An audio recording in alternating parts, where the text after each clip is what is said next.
Today on Twin Cam, we're finally getting to work on a very filthy E46 BMW, because at this time of year every single car looks like this, so we're not going to even talk about the exterior. We're instead going to address the living quarters, because at the moment it looks awful thanks to a dreadful aftermarket stereo. So we're going to be fitting an original BMW Business CD, and we're just going to be improving my quality of life a little bit by having some cup holders.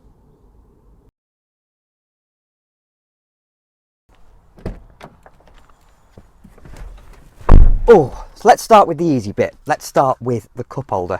Now, I don't quite understand why this car came specified without a cup holder from factory. Instead, you've just got this kind of cubby hole that isn't really big enough for anything to fit into. You put loads of coins in it, and maybe a mobile phone from the era, but not actually very useful. I think these are a heck of a lot more useful in the real world. You can also get a car phone here that was properly integrated into the car itself, had a charger, etc. And that's cool and that's fair enough, but this doesn't have that. So I bought these cup holders, which are designed to fit the 46. They are taken from a pattern of the original BMW ones, but these are cheap aftermarket. They cost me all of a tenner. So these are the actual cup holders, and then you need to fill the section behind it with another little thing. This is a coin holder. You can also get a cassette holder, but as I'm putting a CD player in, there's no real need for any cassettes in here. So this little coin holder, although it is 2023 and who really uses coins anymore, but we should put it in. And this section here should just literally pop out like that if you give it enough of a pull. So that's the section I'm talking about, and it should actually have over here, over this front section, a kind of roller, but this doesn't have it because I pulled it out because I wanted to try and fit my phone in it. I knew I was going to be getting rid of it. It was slightly broken anyway, so I just broke it more.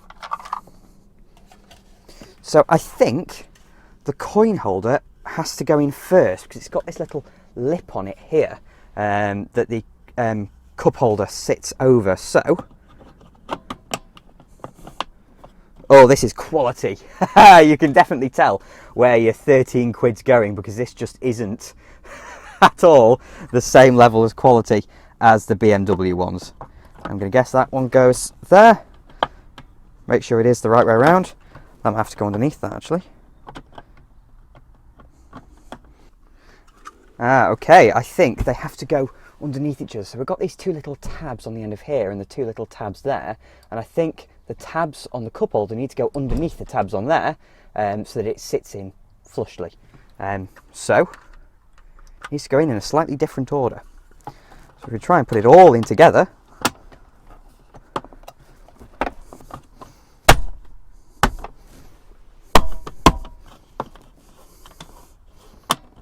oh, there you go.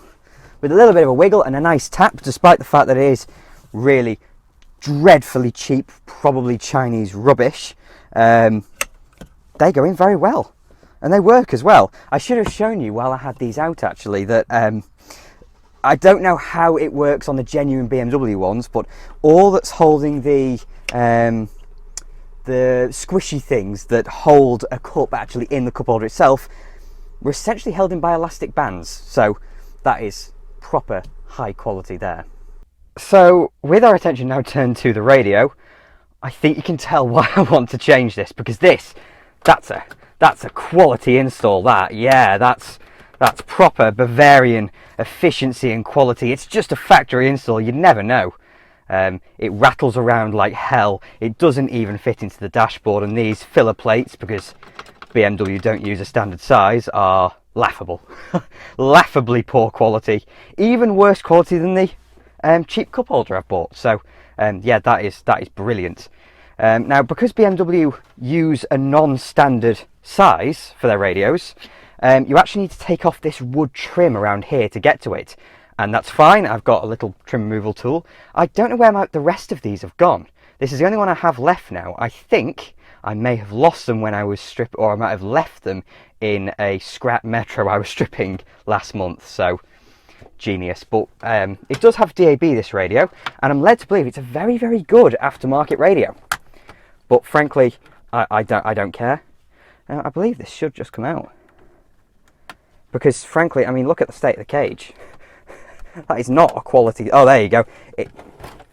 It's not even secured into the cage properly. That is genius. Let's... There you go, there's that. I have no idea what that is. That's the USB. That is something. That's something as well. I don't know what that is. But it's a thing, certainly. I haven't a clue. These are all just random wires.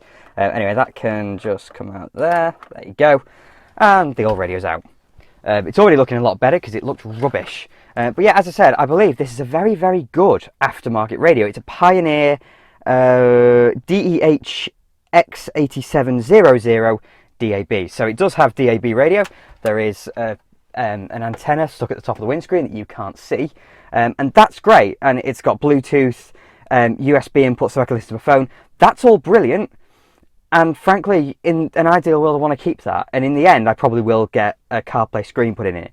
But it looks awful and it rattles so horrendously that I'd just rather have a proper BMW radio in it. So yeah, that's why we're doing what we're doing, although it sounds like a retrograde step. So the original BMW harness is just there. That you probably can't see because it's just within the dashboard. I'll leave the adapters as they are for now, because we need to remove this wood trim. So you're not going to be able to see this one quite properly, but we've got to take off.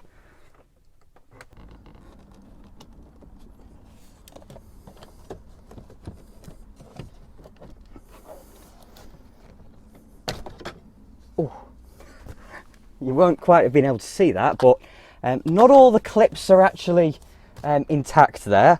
I think whoever was in here before did a particularly bad job of unclipping that. So back around the driver's side, we should be able to just pull that off. Hey, there you go. And so I've got my lovely wood trim off. I do like this trim. It's much better than a standard black trim, and I hate fake carbon in cars. The bright trim's nice as well, but I'm an old man. I kind of like the wood. So there you go. So we've got this trim off now, and we can see how the BMW radio actually mounts into the dash, because you've got these brackets here that screw into here. And as I suspected, the cage and the blanking panel that allows you to fit a single DIN radio in here is screwed in. I was a little bit worried that it might just be, considering how bad quality that is, I was scared it might just be plonked in place and the screws might not exist anymore. But fortunately, the screws are there, so we are going to be able to secure this in the dash properly. This is heritage you're witnessing here, ladies and gentlemen, because this is the screwdriver from the toolkit of this car. I thought it smarter than going to the garage to get a screwdriver. I thought I'd just use the one that's in the car. Now, I was half expecting these screws to be Torx screws, but they're not, fortunately. So if I have any level of hand-eye coordination, I should just make it clear, these screws aren't even tight. They're not even finger tight. They are turning as I was messing with the plastic. And best of all, I'll take that out, there are little bits of cardboard behind it that are stopping it from rattling and not doing a very good job. This is a quality Bavarian product. Yeah, none of the pegs in here that are you're meant to press these down and press them up into the top of the housing in order to secure the cage into the dashboard. But that doesn't appear to have been done here. So this is just totally free to move about, which means it rattles like all hell. But it doesn't seem to be coming out, which is annoying. I don't want to use brute force because I'm not that kind of person. A little bit of screwdrivering, and there you go. So this is now as it should be from factory, I believe.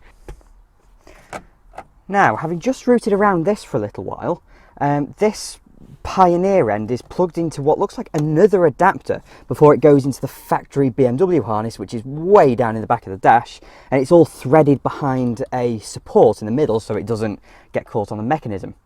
On the back of the radio, that is. So, because that is not the factory BMW harness.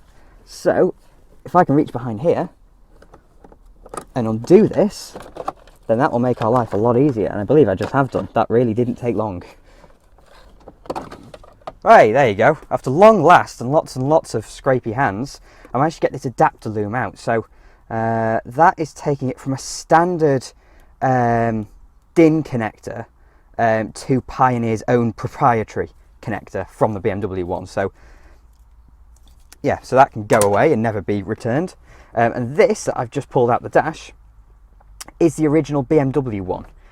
So this will integrate the stereo into all the factory BMW systems, including the steering wheel controls, which didn't work with the Pioneer because aftermarket are not at all designed for a car like this. So this new stereo will actually be able to talk to the car systems properly, and if it had one fitted, it'll also be able to use a CD changer, which is peak 2002, but it doesn't have one of them, which is a shame. That annoyed me a little bit when I looked in it, when I was looking at the car and found, oh yeah, I found this E46 that has the correct engine, correct gearbox, seemed nice enough, and yeah, it doesn't have a CD changer. Anyway, let's turn our attention to this side. I don't know what all this is.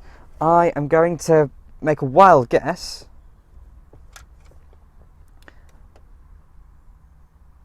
Ah, no, I know what it'll be. I'm going to guess that is the DAB antenna. The car's factory aerial should still be in there, maybe? Or not, I don't know. I bloody hope it is. There's a USB, of course, and then that, I guess, will be for this little microphone that is absolutely surplus to requirements. So we'll unpick this electrical tape to separate them out, and we'll remove the modern additions.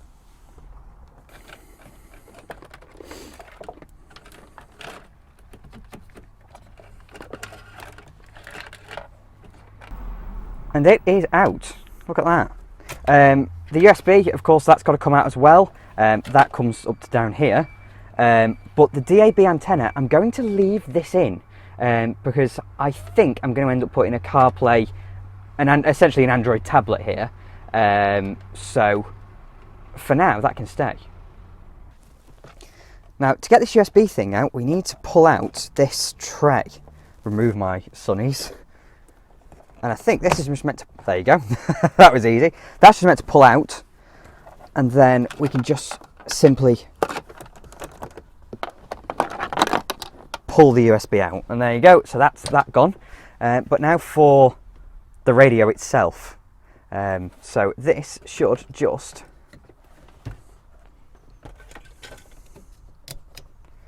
I can pop that out because that is what actually secures the harness into the back of the radio, and then see if I can get it the right way around. Guess it goes in like this. Oh, there you go, it's powering up. It's doing things. There you go, that's secured in. I'm going to guess this should power up now because I've heard it whizzing. The CD player is doing things. So if I put the ignition on, hey, there we go. There's no radio signal there. That's just static. But as there is static, I hope there is actually an aerial hooked up to it.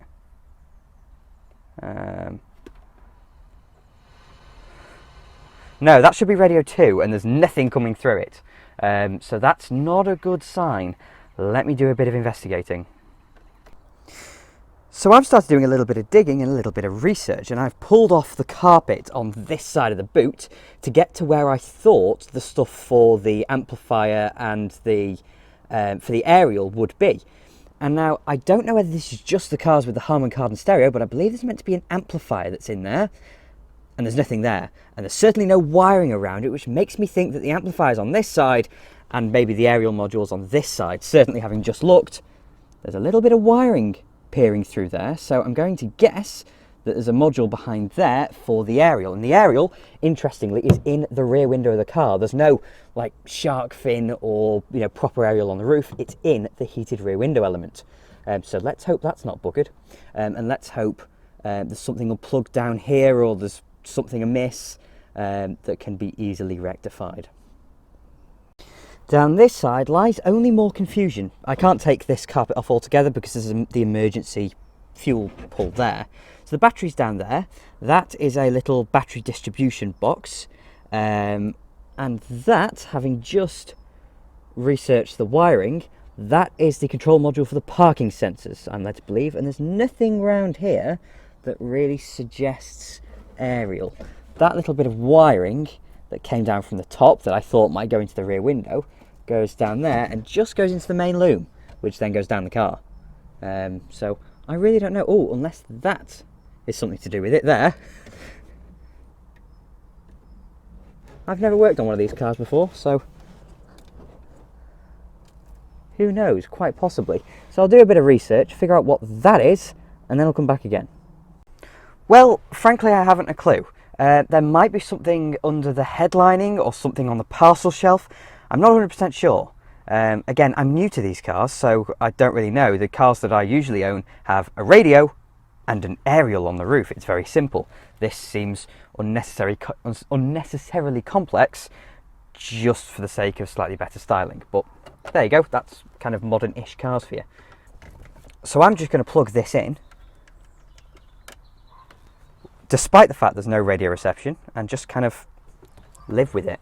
Because it works. I've tested the CD player as well, and the CD player works perfectly, so that's good enough for me for the factory look. It needs cleaning up a bit because it's been sat somewhere, but that's more than doable. But that is so much better. Will it turn on with no? Okay, no, we'll need to turn the ignition on. Again, there is no radio signal there, which is a shame. That should be smooth and there's nothing coming through. But if I put a CD in,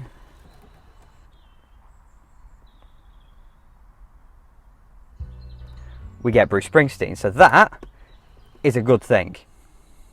So at least I can use CDs.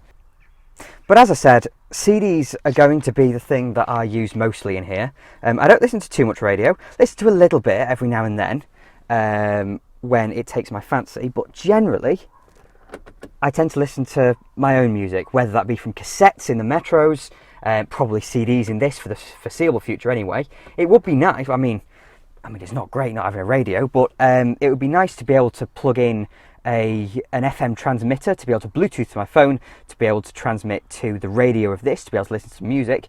But again, that's not going to be in as high quality as it would have been via the radio I've just taken out.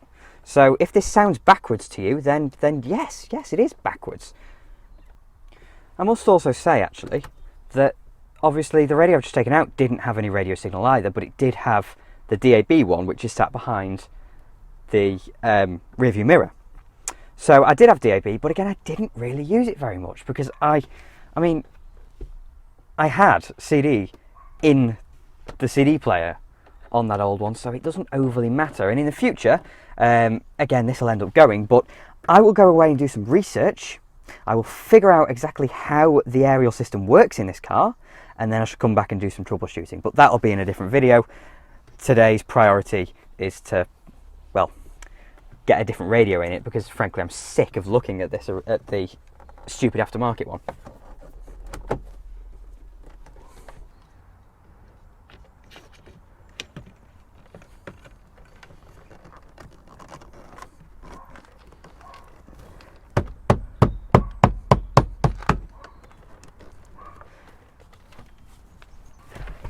Well, that trim hasn't quite clicked in, but it is nonetheless in place and isn't going anywhere. So that, with a little clean up, will look a heck of a lot better. And ta-da! Now it actually looks factory. So I'm very, very pleased with that, much better. But for now, that will do us. So we have our radio, and of course we have our cup holders and our little coin tray, which opens up like that, and you go and put your coins in the top there. This is proper quality, this. I mean, you know, this is just as BMW would have made it. Nothing wrong with that whatsoever. It will remain hidden below the armrest. So there you go. Thank you very much for watching. If somehow you enjoyed this slight failure of a video, but we made our car look factory again, extra factory without that, then please do click like and subscribe to TwinCam as well. I'm forever indebted to my wonderful Patreon supporters, so if you'd like to support me that way, then please do follow the link in the description, and I'll have more videos coming along soon.